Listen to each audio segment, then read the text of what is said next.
আসসালামু আলাইকুম রহমতুল্লাহি ওয়া বারাকাতুহু। প্রিয় দর্শক, আমরা যদি স্বাভাবিকভাবে একটু চিন্তা করি তাহলে আমার দুনিয়া এবং আখিরাতের প্রবলেম সলভ হয়ে যাবে।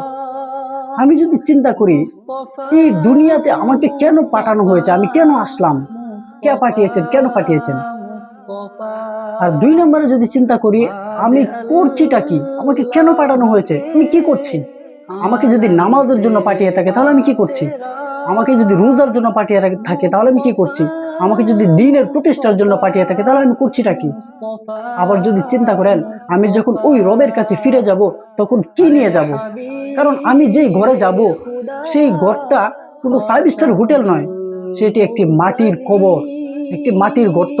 সেটা পোকামাকড়ের ঘর, সেটা সাপ বিচ্ছুর ঘর, সেটা অন্ধকার ঘর, সেটা জান্নাতের গর্ত, সেটা জাহান্নামেরও গর্ত, সেটা আযাবের জায়গা, শাস্তির জায়গা, আবার আরামেরও জায়গা। আপনি আপনার ঘরকে কিভাবে সাজাবেন সেটা আপনার ফায়সালা। প্রিয় দর্শক, আমার এই কথাটি যদি আপনার কাছে ভালো লাগে তাহলে অবশ্যই ভিডিওটি লাইক, কমেন্ট, শেয়ার করে দিবেন এবং চ্যানেলটিকে সাবস্ক্রাইব করে পাশেই থাকবেন।